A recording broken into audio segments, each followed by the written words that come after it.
Jets are trying to lock up what could be their fourth straight ACAC title. And meanwhile, as for the Tigers, they're on the hunt to keep their championship hopes alive as well. The Jets can all but lock up the ACAC with the win tonight. Bluffton looking to bounce back from their first loss of the season and down Adams Central for the first time since 2009. But things looking good early for the Jets. That's Aaron Hershey finding some space, blowing down the field, takes multiple Tigers just to bring him down. He does get into the red zone, and that's where we get Jamison Roach, a QB for the Jets. He finds Max Kerr, who practically walks into the end zone, gets past his defender. AC leads 28-8 at this point, but the Tigers aren't going down easily. The sophomore standout from Axton Best, remember his name, he rolls out to his right. He finds Elijah Birch over multiple defenders for the score. The two-point try is good, and this one goes into halftime with the Jets leading 28-16. But that Flying Jets offense, just too much. Adams Central wins 49-24 is going to be your final score, and they are now winners of their 26th straight conference matchup. What a streak. Now we're going to take the quick trip down to Starfire Country, where Woodland challenges South Adams, with both in the middle of the pack in ACAC play so far. South Adams kicks off the first drive with a big play of their own. Titus Lehman lobs it up to Jax Wanner, wide open down the sideline. The Starfire set up shop in enemy territory, and they'd ultimately turn that one into a field goal. So they got the 3-0 lead, but here comes Woodland.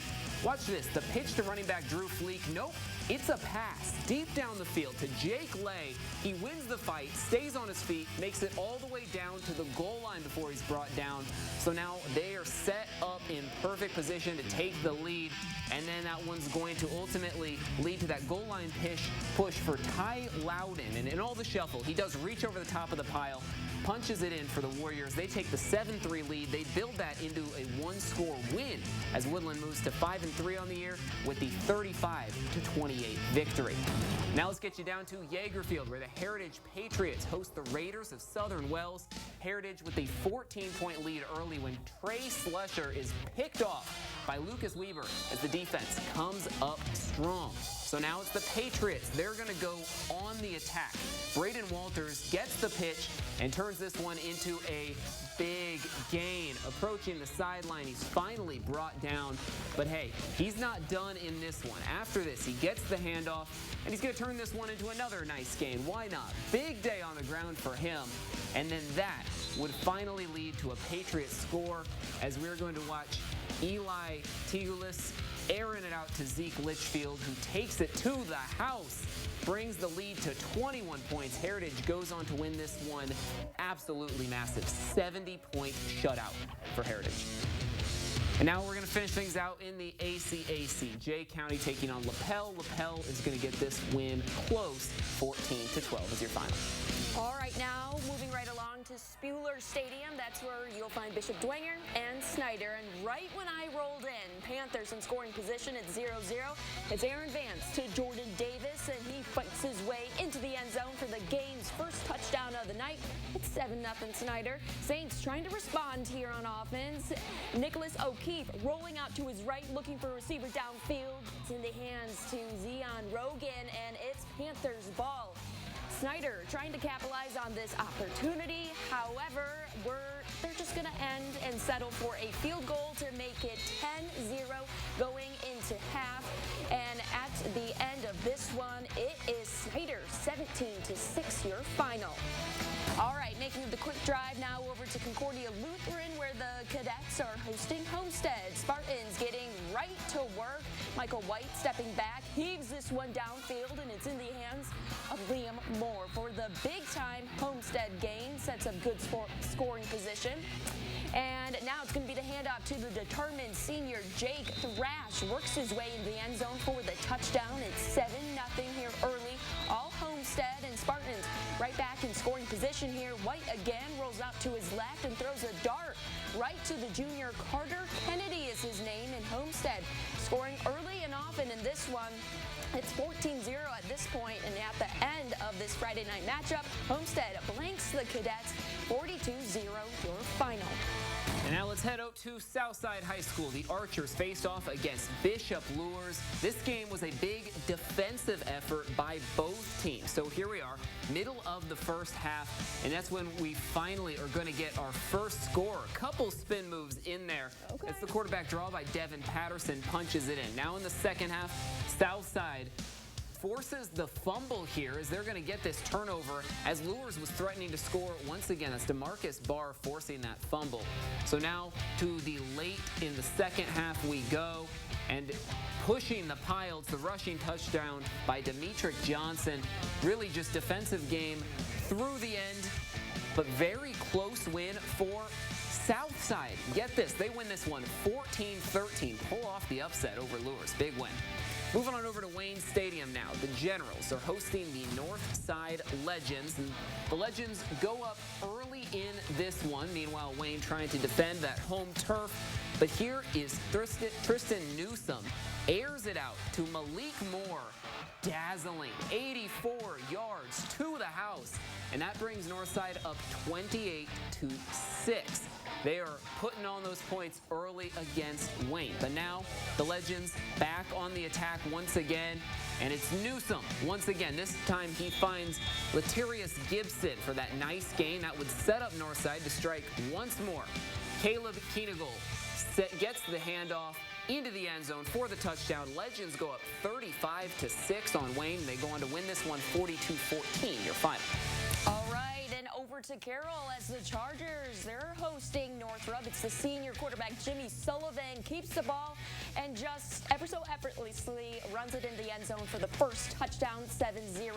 Chargers, all right, Carroll back on offense. Sullivan again scanning his options, doesn't like what he sees, and in the end zone, he takes it in himself. And then, again, you guessed it, all Carroll in this one. Sullivan trying to increase the Chargers score, finds Mason Baldman in the end zone. Carroll at the end of this one goes on to blank the Bruins big 52-0.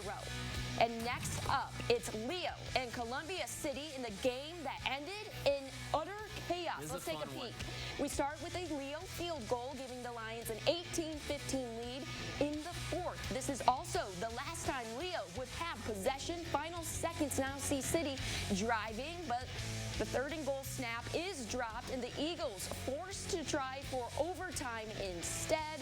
And then the 23-yard field goal attempt is blocked as time expires by Landon Hopner. Everybody thinks it's over, even our cameraman here, but not the Columbia City Eagles. Look at them.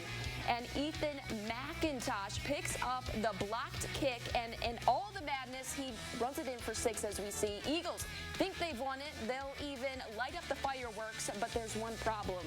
An inadvertent whistle before the end of the play. Leo thinks they've won, but the refs call everyone back on the field for a do-over. This time, the Eagles score, and there's nobody that can take this one away from wide receiver Stratton Bullard. One of the wildest finishes you'll see here on the locker room pushes the Eagles to 7-1. They win this one 21-18. And a win tonight for the East Noble Knights clinches at least a share of the NE8 title. They start off hot in this one against the Bulldogs in New Haven, up 3 touchdowns in the second quarter when Riley Biddle finds Logan Hatton for the amazing grab and the score. Knights up 28-0. Then it's the Bulldogs on the drive when Dominic Wallace picked off by Mason Treesh. Knights can't take advantage, but the defense comes up big again, as we see here. Okay, who's it going to be? It's going to be Kobe Ritchie. Picks off Ethan Wake. Knights defense looking pretty sharp tonight, and that would set up here Ian Ramey to get the handoff and the long run here to find Pater. East Noble goes up big, 34-0, and they wouldn't stop there as they got the huge win here tonight, 65-0 your final. And now let's check in on the feed from Huntington North, where the Vikings host the Knights of Norwell, and the home team striking first. Tony Decker with the sneak to put Huntington North up 7-0 in the first. He just capped off a big play that he'd set up earlier in that drive. But here come the Knights. Caden Castle rolls out to his right, launches it deep into the end zone, caught over 2 defenders. Drew Graft with the snag. Just like that, this game is all tied. tied up, but Huntington North didn't let that stop them from keeping the offense grooving. Up 7 again, Decker finds Wyatt Shearer up the middle. Shearer just turns on the Jets. 70 yards to the house. The Vikings go on to win 49-10 your final. All right, we're going to take a breather here. We've made it through some of our major conferences, but we're not done just yet. Oh, yeah, we got the parameters out there. We can't wrap up our Week 8 football coverage without showing some attention to the other local teams in the area, so let's see some of those scores. Yeah, so let's take a peek together in the NECC, starting with Garrett hosting Angola. The Railroaders take this one 42-14, and Central Noble looking for that first win on the year, taking on the Blazers.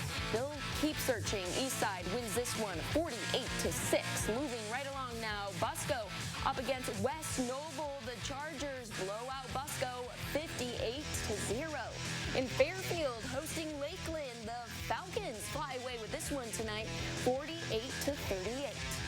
And finally, let's show some love to the Northern Lakes Conference. Warsaw taking on Northwood. It's the Tigers coming out on top of this one, 35-21.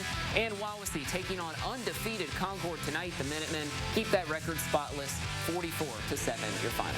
All right, checking in now with the Three Rivers Conference. Whitco hosting Northfield tonight, and Northfield gets the win 47-6 there.